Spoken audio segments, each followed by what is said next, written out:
जय श्री हरि विष्णु। आज हम बृहस्पति देव व्रत की कथा के बारे में सुनाएंगे। बृहस्पतिवार के दिन जो भी स्त्री पुरुष व्रत करते हैं, व्रत में उनको चाहिए कि वह दिन में एक ही समय भोजन करें, क्योंकि इस दिन बृहस्पतिश्वर भगवान का पूजन होता है। भोजन पीले चने की दाल आदि का करें, परंतु नमक नहीं खावें। पीले वस्त्र पहने, पीले ही फलों का प्रयोग करें, पीले चंदन से पूजन करें। पूजन के बाद प्रेम पूर्वक बृहस्पति देव की कथा सुननी चाहिए। इस व्रत को करने से मन की समस्त इच्छाएं पूरी होती हैं और बृहस्पति महाराज प्रसन्न होते हैं। धन, पुत्र, विद्या तथा मनवांछित फलों की प्राप्ति होती है। परिवार में सुख तथा शांति रहती है। इसलिए यह व्रत सर्वश्रेष्ठ और अति फलदायक है। इस व्रत में केले का पूजन करना चाहिए। कथा और पूजन के समय मन, कर्म, वचन से शुद्ध होकर जो इच्छा हो बृहस्पति देव से प्रार्थना करनी चाहिए। उन इच्छाओं को बृहस्पति देव अवश्य पूर्ण करते हैं, ऐसा मन में दृढ़ विश्वास रखना चाहिए। बोलो विष्णु भगवान की जय। बोलो बृहस्पति देव भगवान की जय। अब हम बृहस्पतिवार की व्रत की कथा सुनाते हैं। प्राचीन काल में भारत में एक राजा राज्य करता था। वह बड़ा प्रतापी दानी था। नित्य मंदिर में दर्शन करने जाता था तथा ब्राह्मण और गुरु की सेवा किया करता था। उसके दरवाजे से कोई भी निराश होकर नहीं लौटता था। वह प्रत्येक गुरुवार को व्रत एवं पूजन करता था तथा गरीबों की सहायता करता था। परंतु यह सब बातें उसकी रानी को अच्छी नहीं लगती थी। वह न व्रत करती थी, न किसी को एक पैसा भी दान में देती थी तथा राजा को भी ऐसा करने से मना किया करती थी। एक समय राजा शिकार खेलने वन को गए हुए थे। घर पर रानी और दासी थी। उस समय गुरु बृहस्पति देव साधु का रूप धारण कर राजा के दरवाजे पर भिक्षा मांगने गए तथा भिक्षा मांगी तो रानी कहने लगी, हे साधु महाराज, मैं तो इस दान पुण्य से तंग आ गई हूँ। मेरे से तो घर का कार्य ही समाप्त नहीं होता। इस कार्य के लिए तो मेरे पतिदेव ही बहुत हैं। अब आप ऐसी कृपा करें कि ये सब धन नष्ट हो जावे और मैं आराम से रह सकूं। साधु बोले, हे देवी, तुम तो बड़ी विचित्र हो। संतान और धन से कोई दुखी नहीं होता है, इसको तो सभी चाहते हैं। पापी भी पुत्र और धन की इच्छा करता है। अगर आपके पास अधिक धन है तो आप भूखे मनुष्यों को भोजन कराओ, प्याऊ लगवाओ, ब्राह्मणों को दान दो, धर्मशाला बनवाओ, कुआं, तालाब, बावड़ी, बाग बगीचे आदि का निर्माण कराओ, निर्धन मनुष्यों की कुंवारी कन्याओं का विवाह करवाओ और अनेकों यज्ञ आदि धर्म करो। इस प्रकार के कर्मों से आपके कुल का और आपका नाम परलोक में सार्थक हो जाएगा एवं स्वर्ग की प्राप्ति होगी। मगर वह रानी इन सब बातों से खुश न हुई। वह बोली, हे साधु महाराज, मुझे ऐसे धन की आवश्यकता नहीं है जिसको मैं और मनुष्यों को दान दूं तथा जिसको रखने उठाने में ही मेरा सारा समय बर्बाद हो जाए। साधु ने कहा, हे देवी, तुम्हारी ऐसी इच्छा है तो ऐसा ही होगा। मैं तुम्हें बताता हूँ, वैसा ही करना। बृहस्पतिवार के दिन घर को गोबर से लीपना, अपने केशों को धोना, केशों को धोते समय स्नान करना और राजा से कहना कि वह हजामत बनवाए। भोजन में मांस मदिरा खाना, कपड़े धोबी के यहाँ धुलने डालना। इस प्रकार 7 बृहस्पतिवार करने से ही तुम्हारा सब धन नष्ट हो जाएगा। ऐसा कहकर वह साधु महाराज वहाँ से अंतर्ध्यान हो गए। रानी ने साधु के कहे अनुसार वैसा ही किया। 3 बृहस्पतिवार ही बीते थे कि उसका समस्त धन नष्ट हो गया और वह भोजन के लिए भी दोनों समय तरसने लगी, सांसारिक भोगों से दुखी रहने लगी। तब वह राजा रानी से कहने लगा कि हे रानी, तुम यहाँ पर रहो, मैं दूसरे देश को जाता हूँ, क्योंकि यहाँ पर मुझे सभी मनुष्य जानते हैं, इसलिए कोई कार्य भी नहीं कर सकता। देश चोरी परदेश भीख बराबर है। ऐसा कहकर राजा परदेश को चला गया। वहाँ जंगल को जाता, लकड़ी काट कर लाता तथा शहर में बेचता। इस तरह जीवन व्यतीत करने लगा। इधर राजा के घर रानी और दासी बहुत दुखी रहने लगी। किसी दिन भोजन मिलता तो किसी दिन जल पी कर ही रह जाती। एक समय रानी और दासी को 7 दिन बिना भोजन के व्यतीत हो गए तो रानी ने अपनी दासी से कहा, हे दासी, यहाँ पास के नगर में मेरी बहन रहती है। वह बड़ी धनवान है। तो उसके पास जा और वहाँ से 5 शेर बेजर मांग ला, जिससे कुछ समय के लिए गुजर हो जाएगी। इस प्रकार रानी की आज्ञा मानकर दासी उसकी बहन के पास गई। रानी की बहन उस समय पूजन कर रही थी, क्योंकि उस रोज बृहस्पतिवार था। जब दासी ने रानी की बहन को देखा तो उससे बोली, हे रानी, मुझे तुम्हारी बहन ने भेजा है, मेरे लिए 5 शेर बेजर दे दो। इस प्रकार दासी ने अनेक बार कहा, परंतु रानी की बहन ने कुछ उत्तर नहीं दिया, क्योंकि वह उस समय बृहस्पतिवार की व्रत कथा सुन रही थी।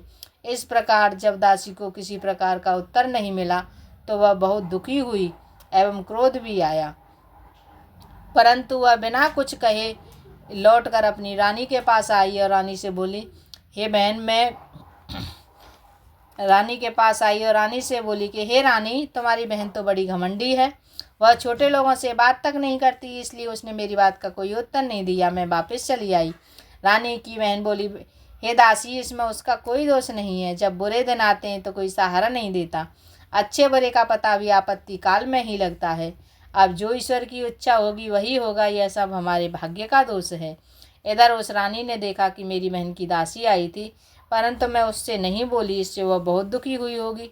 यह सोच कथा को सुन और विष्णु भगवान का पूजन समाप्त कर वह रानी बहन के घर गई और अपनी बहन से कहने लगी, हे बहन, मैं बृहस्पतिवार का व्रत कर रही थी। तुम्हारी दासी गई, परंतु जब तक कथा होती है तब तक न उठते हैं न बोलते हैं, इसलिए मैं नहीं बोली।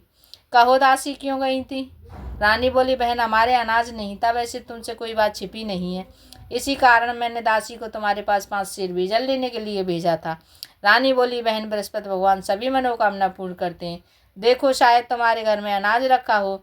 इस प्रकार का वचन जब रानी ने सुना तो वह घर के अंदर गई और वहाँ उसे एक घड़ा बीजल से भरा मिल गया। तब वह रानी और दासी बहुत खुशी हुई और दासी कहने लगी, हे रानी, देखो वैसे हमको जब नहीं मिलता तो हम हर रोज़ ही व्रत करते हैं। अगर इनसे बृहस्पतिवार व्रत की विधि और कथा पूछ ली जाए तो इसको हम भी किया करेंगे। जब उस रानी ने अपनी बहन से पूछा, हे बहन, बृहस्पतिवार के व्रत की कथा कैसे है तथा यह व्रत कैसे करना चाहिए? रानी की बहन ने कहा, बृहस्पतिवार के व्रत में चने की दाल गुड़ जल को लोटे में डालकर विष्णु भगवान का पूजा कर, केले की जड़ में पूजन करो, दीपक जलाओ, पीला भोजन करो तथा कहानी सुनो, इससे बृहस्पति भगवान प्रसन्न होते हैं, अन्न पुत्र व धन देते हैं। इस प्रकार रानी और दासी दोनों ने निश्चय किया कि बृहस्पति भगवान का पूजन जरूर करेंगे। 7 दिन बाद जब बृहस्पतिवार आए तो उन्होंने व्रत रखा और गुड़साल में जाकर चना गुड़ बीन लाई, उसकी दाल से तथा केले की जड़ का विष्णु भगवान का पूजन किया। अब भोजन पीला कहाँ से आए? बेचारी बड़ी दुखी हुई, परंतु उन्होंने व्रत किया था, इस कारण गुरु भगवान प्रसन्न थे। 2 थालों में सुंदर पीला भोजन लेकर आए और दासी को देखकर बोले, हे दासी, तुम्हारे और रानी के लिए भोजन है, तुम दोनों कर लेना। दासी भोजन पाकर बड़ी प्रसन्न हुई और रानी से बोली, चलो रानी जी, भोजन कर लें। रानी को इस विषय में कुछ पता नहीं था, इसलिए वह दासी से बोली, तू ही भोजन कर, क्योंकि तू व्यर्थ में हमारी हंसी उड़ाती है। दासी ने कहा, एक महात्मा हम दोनों के लिए 2 थाली में भोजन दे गया है, इसलिए हम और तुम दोनों ही भोजन करेंगे। इस प्रकार रानी और दासी दोनों ने गुरु भगवान को नमस्कार कर भोजन प्रारंभ किया तथा प्रत्येक बृहस्पतिवार को विष्णु भगवान का व्रत और विष्णु भगवान का पूजन करने लगी। बृहस्पति भगवान की कृपा से फिर रानी और दासी के पास धन हो गया। रानी फिर उसी प्रकार आलस्य करने लगी। तब दासी बोली, हे रानी, तुम पहले भी इस प्रकार आलस्य करती थी, तुम्हें धन रखने में कष्ट होता था, इस कारण सभी धन नष्ट हो गया। अब गुरु भगवान की कृपा से धन मिला है तो तुम्हें फिर आलस्य होता है। बड़ी मुसीबतों के बाद हमने यह धन पाया है, इसलिए हमें दान पुण्य करना चाहिए। आप भूखे मनुष्यों को भोजन कराओ, प्याऊ लगवाओ, ब्राह्मणों को दान दो, कुआं, तालाब, बावड़ी आदि का निर्माण कराओ, मंदिर पाठशाला बनवा कर दान दो, कुंवारी कन्याओं का विवाह करवाओ, धन को शुभ कार्य में खर्च करो, जिससे तुम्हारे कुल का यश बढ़े एवं स्वर्ग प्राप्त हो। तब रानी ने इस प्रकार के कर्म करने प्रारंभ किए तो उसका काफ़ी यश फैलने लगा। एक दिन रानी और दासी ने विचार किया कि न जाने राजा किस प्रकार होंगे, उनकी कोई खबर नहीं है। तब गुरु भगवान से उन्होंने प्रार्थना की। भगवान ने रात्रि में राजा से स्वप्न में कहा, हे राजा, उठ, तेरी रानी तुझको याद कर रही है, अपने देश को जाओ। राजा प्रातःकाल उठा और विचार करने लगा कि स्त्री जाति खाने और पहनने की संगिनी होती है, परंतु भगवान की आज्ञा मानकर अपने नगर को चलने के लिए तैयार हुआ। इससे पूर्व जब राजा परदेश चला गया तो परदेश में दुखी रहने लगा। प्रतिदिन जंगल में से लकड़ी बीन कर लाता और उन्हें शहर में बेचकर अपने दुखी जीवन को बड़ी कठिनता से व्यतीत करता था। एक दिन राजा दुखी होकर अपनी पुरानी बातों को याद करके रोने लगा। तब उस जंगल में से बृहस्पति देव साधु का रूप धारण कर आ गए और राजा के पास आकर बोले, हे लकड़हारे, तुम इस सुनसान जंगल में किस चिंता में बैठे हो, मुझको बतलाओ। यह सुन राजा के नेत्रों में जल भर आया और साधु की वंदना कर बोला, हे प्रभु, आप सब कुछ जानने वाले हो। इतना कह साधु को अपनी संपूर्ण कहानी बतला दी। साधु रूपी भगवान बोले, हे राजा, तुम्हारी स्त्री ने बृहस्पति देव का अपमान किया था, जिस कारण तुम्हारी यह दशा हुई। अब तुम किसी प्रकार की चिंता मत करो, भगवान तुम्हें पहले से अधिक धनवान करेगा। देखो, तुम्हारी स्त्री ने भी गुरुवार का व्रत प्रारंभ कर दिया है और तुम मेरा कहना मानकर बृहस्पतिवार को व्रत करके चने की दाल गुड़ जल को लोटे में डालकर केले का पूजन करो। फिर कथा सुनो, भगवान तुम्हारी सब कामनाओं को पूर्ण करेगा। साधु को प्रसन्न देखकर राजा बोला, हे प्रभु, मुझे लकड़ी बेचकर इतना पैसा नहीं मिलता जिससे भोजन के उपरांत कुछ बचा सकूं। मैंने रात्रि में अपनी रानी को व्याकुल देखा है। मेरे पास कुछ भी नहीं है जिससे उसकी खबर मंगा सकूं। फिर मैं कौन सी कहानी कहूं, यह भी मुझे कुछ भी मालूम नहीं है। साधु ने कहा, हे राजन, तुम किसी बात की चिंता मत करो। बृहस्पतिवार के दिन तुम रोजाना की तरह लकड़ियाँ लेकर जाओ। तुमको रोज से दोगुना धन प्राप्त होगा, जिससे तुम भली भांति भोजन कर लोगे तथा बृहस्पति देव की पूजा का सामान भी आ जाएगा। और बृहस्पतिवार की कहानी कहना जो निम्न प्रकार से है।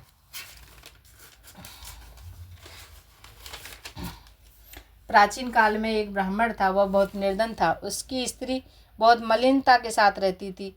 स्नान न करती, किसी देवता का पूजन न करती, प्रातःकाल उठते ही सर्वप्रथम भोजन करती, बाद में अन्य कार्य करती। इससे ब्राह्मण देवता बड़े दुखी थे। बेचारे बहुत कुछ कहते थे, किंतु उसका कोई परिणाम न निकला। भगवान की कृपा से ब्राह्मण की स्त्री के कन्या रूपी रत्न पैदा हुआ। वह कन्या अपने पिता के घर बड़ी होने लगी। वह बालिका प्रातः स्नान करके विष्णु भगवान का जप करती थी तथा बृहस्पतिवार को व्रत भी करती थी। अपने पूजा पाठ को समाप्त करके स्कूल जाती तो अपनी मुट्ठी में जौ भर के ले जाती, उनको पाठशाला के मार्ग में डालती जाती। तब ये जौ स्वर्ण के हो जाते तो लौटते समय उनको बीनकर घर ले आती थी। एक दिन वह बालिका सूप में सोने के जौ को फटक कर साफ कर रही थी तो उसके पिता ने देख लिया। कहा, बेटी, सोने के जौ को फटकने के लिए सोने का सूप होना चाहिए। दूसरे दिन गुरुवार था। इस कन्या ने उस दिन व्रत रखा और बृहस्पति देव से प्रार्थना करके कहा, हे प्रभु, मैंने आपकी पूजा सच्चे मन से की हो तो मेरे लिए सोने का सूप दे दो। बृहस्पति देव ने उसकी प्रार्थना स्वीकार कर ली। रोजाना की तरह वह कन्या जौ फैलाती हुई जाने लगी।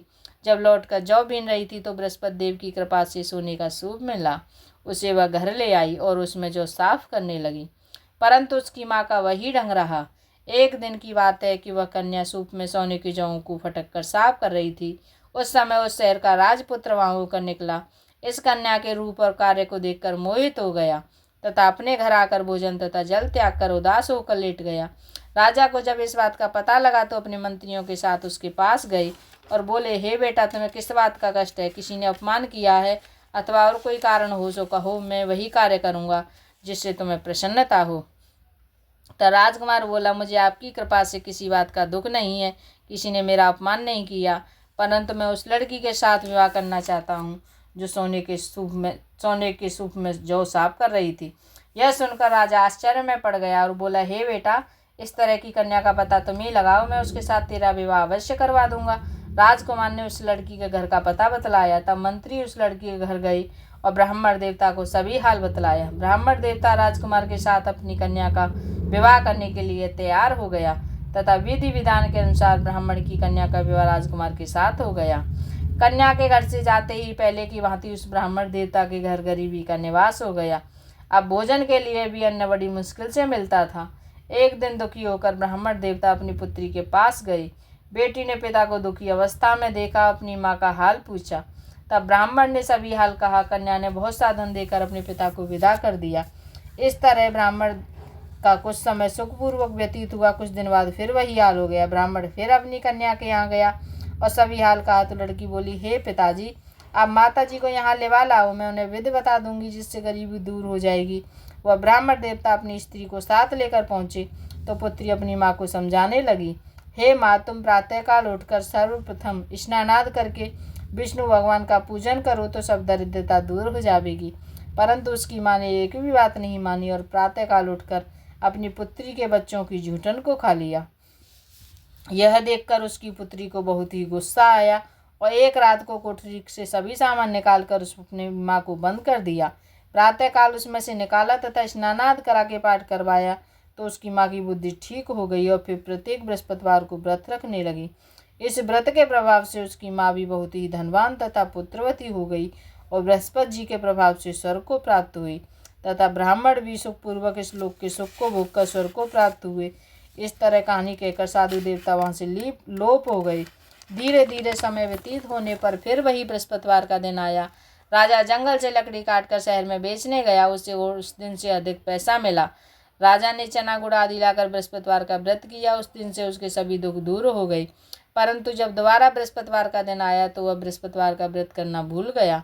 इस कारण बृहस्पति भगवान नाराज हो गए। उस दिन से उस नगर के राजा ने विशाल यज्ञ का आयोजन किया तथा शहर में घोषणा करा दी कि कोई भी मनुष्य अपने घर भोजन न बनावे, न आग जलावे, समस्त प्रजा मेरे यहाँ भोजन करने आए।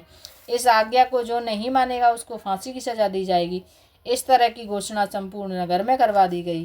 राजा की आज्ञा अनुसार शहर के सभी लोग भोजन करने के लिए गए, लेकिन लकड़हारा कुछ देर से पहुंचा, इसलिए राजा उसको अपने साथ घर ले गई।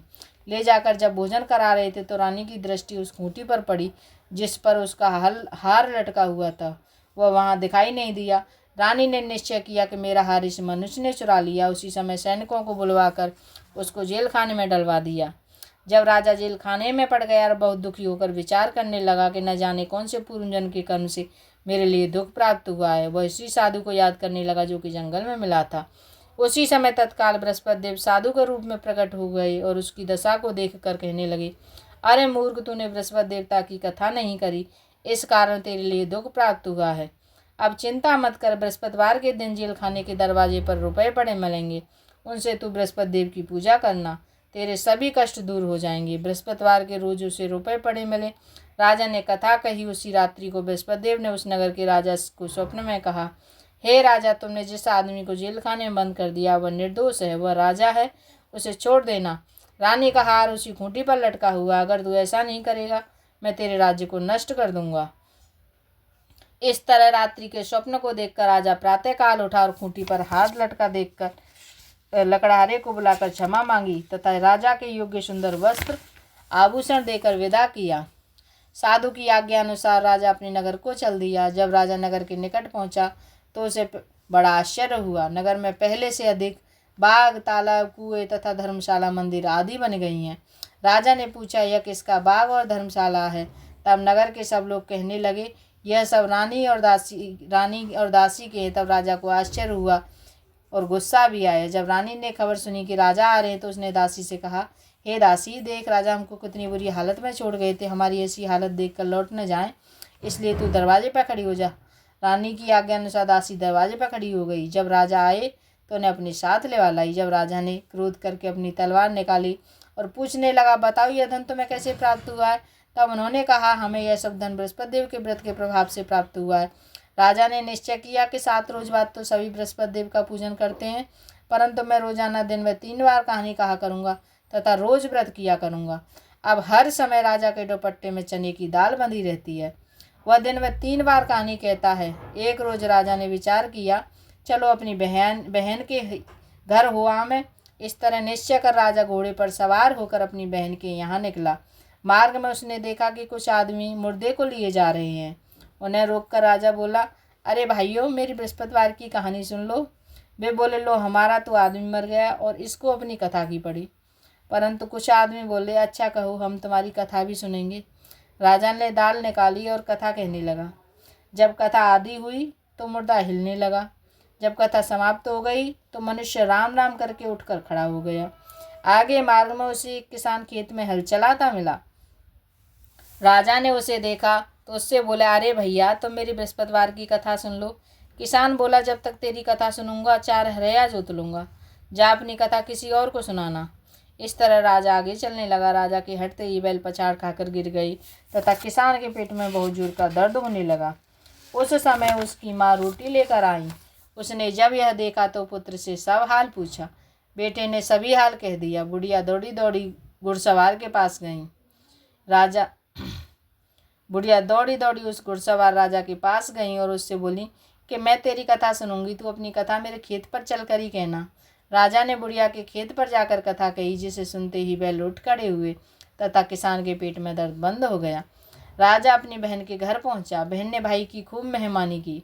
दूसरे रोज प्रातःकाल जगा तो देखने लगा कि सब लोग भोजन कर रहे हैं। राजा ने अपनी बहन से कहा, ऐसा कोई मनुष्य नहीं है जिसने भोजन नहीं किया हो, वह मेरी बृहस्पतिवार की कथा सुन ले। बहन बोली, हे भैया, यह देश ऐसा ही है, यहाँ पहले भोजन करते हैं, बाद में अन्य कार्य करते हैं। अगर कोई पड़ोस में हो तो देखा हूँ। वह ऐसा कहकर देखने चली गई, परंतु उसे कोई भी व्यक्ति ऐसा नहीं मिला जिसने भोजन नहीं किया हो। वह एक कुम्हार के घर गई जिसका लड़का बीमार था। उसे मालूम हुआ उसके यहाँ 3 रोज से किसी ने भोजन नहीं किया है। रानी ने अपने भाई की कथा सुनने के लिए कुम्हार से कहा। वह तैयार हो गया।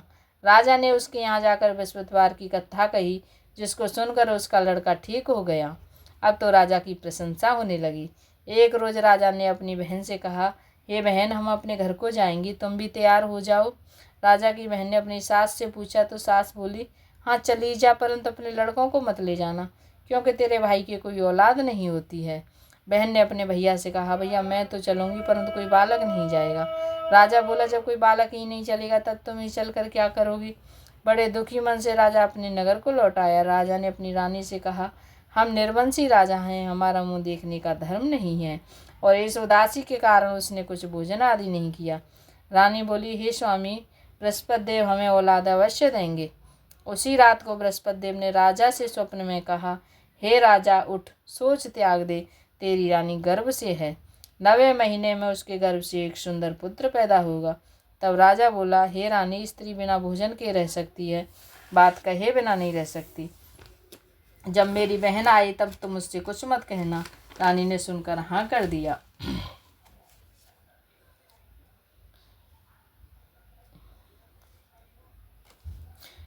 जब राजा की बहन ने शुभ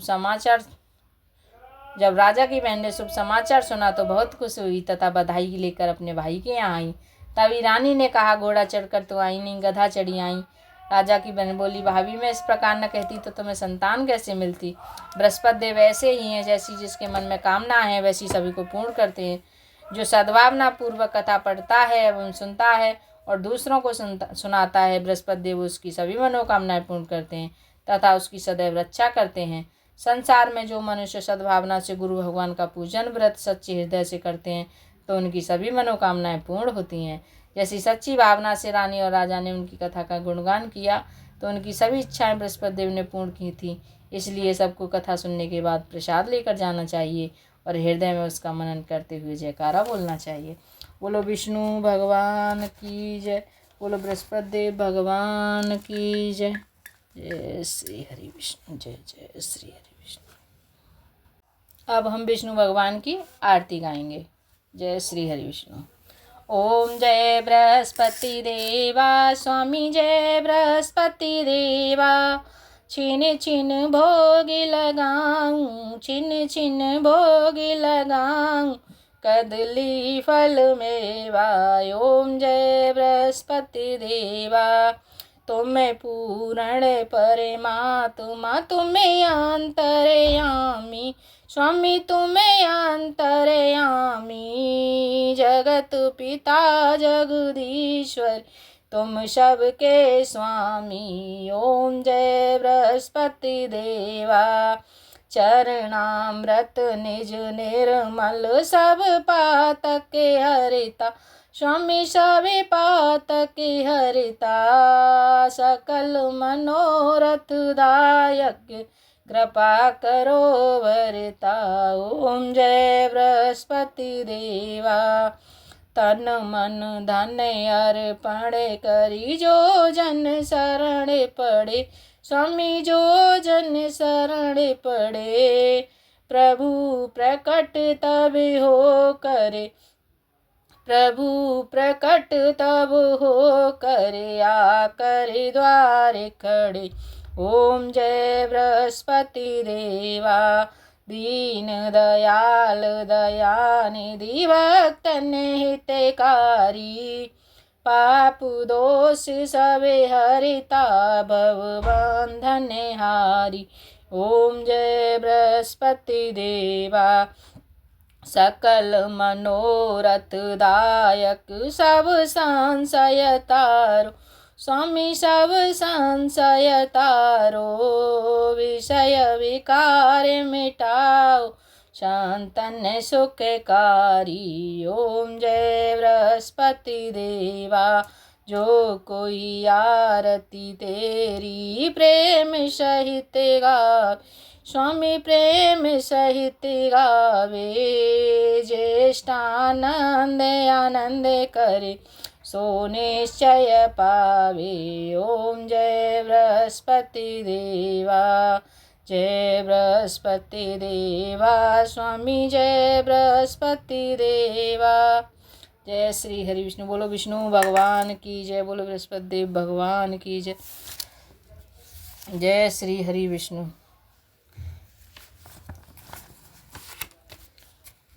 जय श्री कृष्णा। ऐसी ही ज्ञानवर्धक व्रत कथाएं सुनने के लिए हमारे चैनल को सब्सक्राइब कीजिए, लाइक कीजिए, शेयर कीजिए। जय श्री हरि विष्णु। जय श्री बृहस्पति देव। जय हो प्रभु।